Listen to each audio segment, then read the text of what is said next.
Glad to see you all. So I prepared some information to share, like everything that we already have done in the studio, and also like additional opinions and thoughts about how we can use this perfect tool. Not perfect, but very interesting. So as you can see, in 2018, we have like only 117 million parameters, and the next year even milliards, and now we have like more than 175 meters of parameters. So it's really growing exponentially. So we need to see what we can do with this kind of instrument. And to tell you more about what actually ChatGPT do, he like given for us, for the end users, diverse and very valuable instruments, from assisting with writing tasks, generating creative content, answering questions on various topics, providing language translations, and supporting learning and education, to facilitating customer services interactions, offering personalized recommendations. So it's in in every field. I think we can use it in one way or another. While some routine tasks may be automated, ChatGPT isn't a replacement for our creativity and critical thinking, empathy, and the complex problem-solving skills. Instead, it is designed to collaborate with humans, freeing up their time and effort to more meaningful and strategic activities. So I think, at least for now. Some of my friends, maybe somebody among us, will waiting for their AI apocalypse or something. Maybe it's happened, maybe or not. But we have a lot of movies about this. The next one, I'm trying to help Celeste with the diagrams and the pie charts and all this stuff to give her inspiration or something to put all these 4 main elements from our projects into the icons, into the pie charts and something like this. Frankly speaking, not after this, but in parallel, I'm trying to experiment with their different kind of images. So, but I pretty quickly realized that it isn't enough. So the instrument, making mistakes or doing something super fantastic, and making this kind of Midjourney style. So when you see the image, you can quite quick understand this is the image generated from the Midjourney. It's not a good thing, but I understand that we need to find this kind of restrictions and to do something with them. So I can share with you some restrictions that you have to keep up to your mind and to do something with them when you're working with the ChatGPT. So 8,000 tokens. At actual version, we have 8,000 tokens. This is restriction how many words we can put in one question or in one context question. So you need to keep it in mind, and you need to make shorter questions to divide them, so them not being too long, and try to ask more specific questions to narrow down the answer. It's very important. You need to remember. And according to this limitation, it was my considerations. Bring me to the idea that it's necessary to keep all information about one topic that we working on in the different branches of the chat. And also it is very useful if their question or request is too long, to put the main question to the end of it, because ChatGPT can forget during this process. We need to be more certain about what we want to know from him, to repeat, not to be hesitated to repeat. Also, another restriction is inconsistent answers. So we can deal with them using markers such as, to indicate the model that we need to follow and the sequence to set. For example, just give me a second. Okay, so what is the largest ocean and why it is the biggest? So we need to give some kind of additional questions to get the better results. Misinterpretation of questions. Even the people sometimes misunderstanding So if we're talking about the ChatGPT, it also can misinterpret your questions or query, resulting, for example, you might ask, what are the most popular way to make potatoes? So ChatGPT may answer like fried potatoes, even though you meant you wanted to know like different recipes, not only the one. Yes. So you need to provide him with additional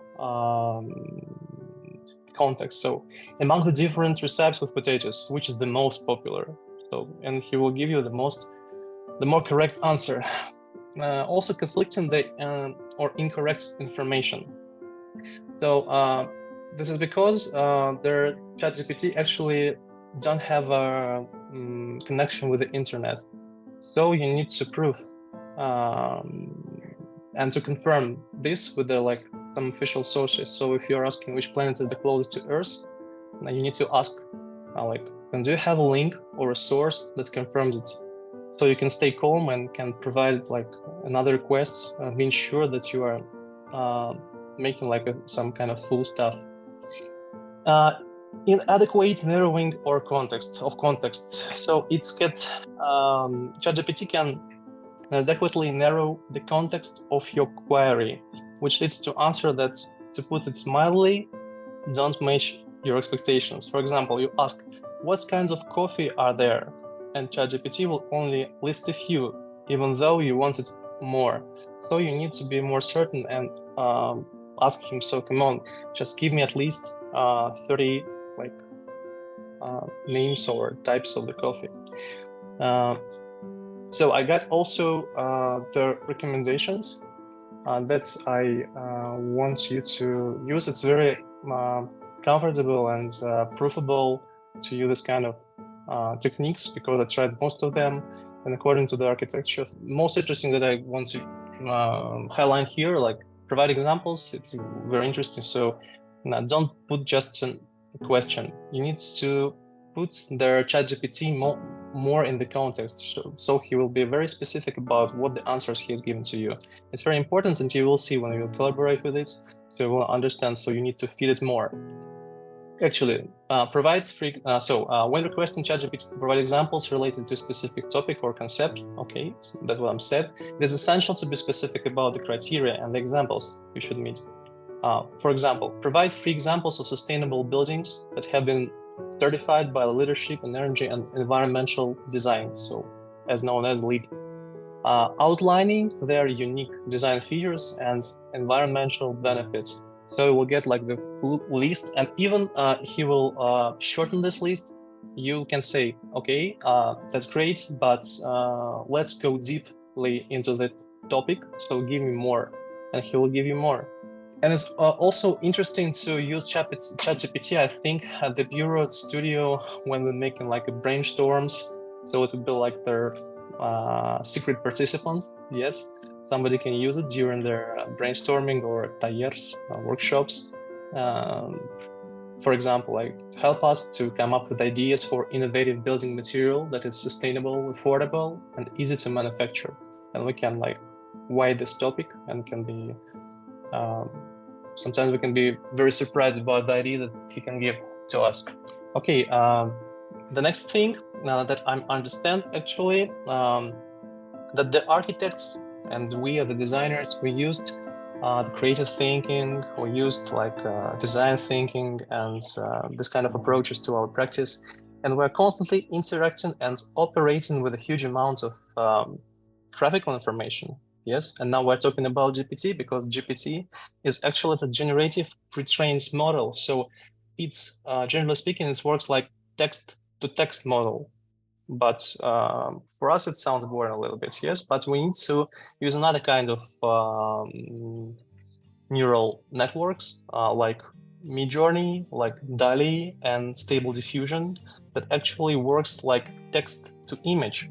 And one day hiking in Barranca with my friends, I discussing the idea of using a different fields and various areas. I voiced the idea of, okay, so if we can use ChatGPT to put it to make the prompts for the Midjourney, and actually in 2 weeks or maybe quicker, shorter time, I saw the video with the same approach. But this idea actually came from hiking, so the fresh air is working very well with your organism.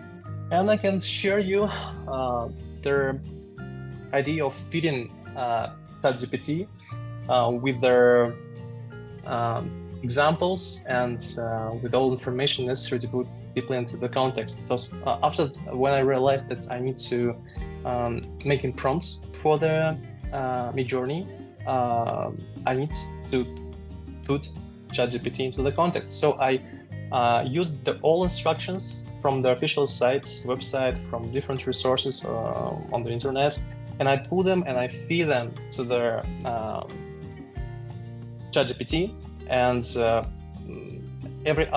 after like 4,000 or 6,000 words, I'm asking, but wait, I have more information, just answer with read.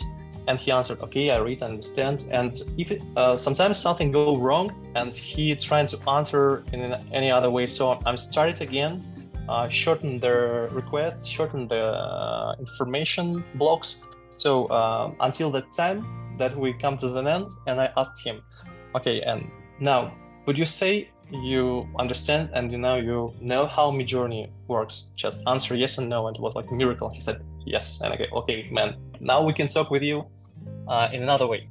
And this was like a good idea because this was the one, as I said, it was the one branch of my chat, and in this branch I put all the information about the images that I want to generate. And here we have like the better results.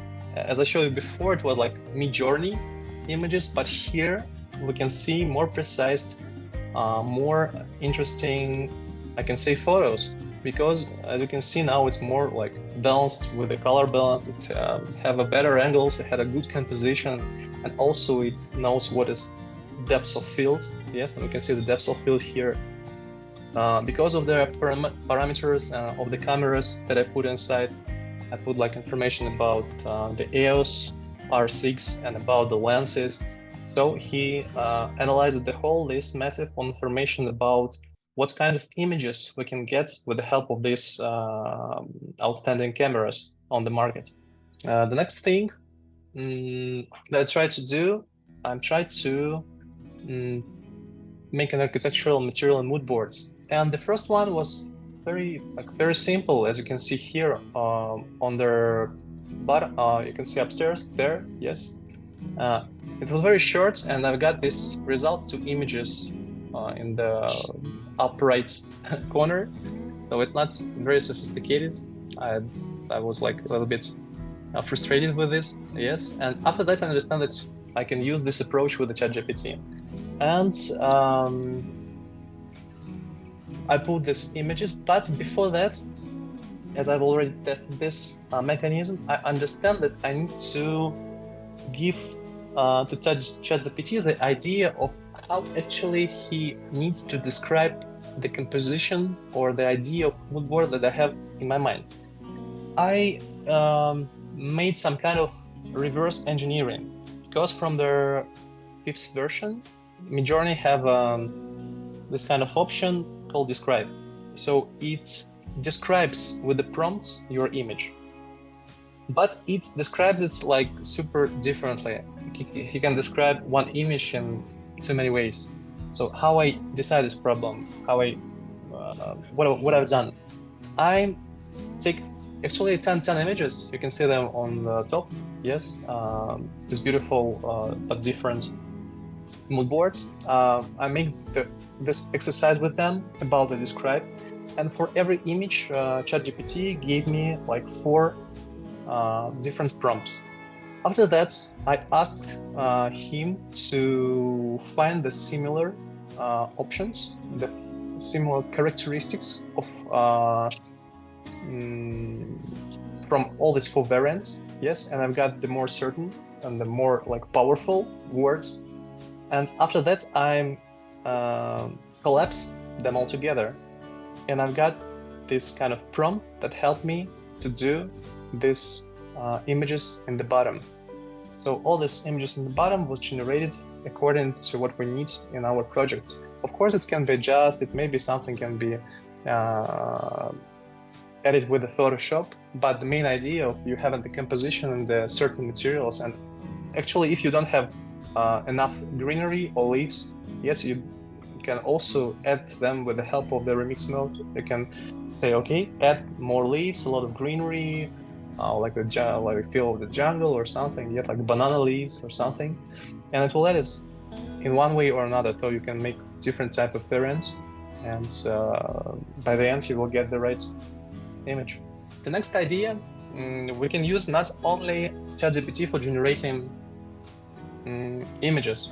Of course, it's like super interesting exercises about making images, but I wanted to go a little bit deeper into it. So after the workshop, I take the whole information from the teams and trying to identify the most popular amenities that we have. Of course, you can say, oh, but we have like this data, we can put it into Excel and categorize them, or they put them on the order from their most popular or not. Yes, we can.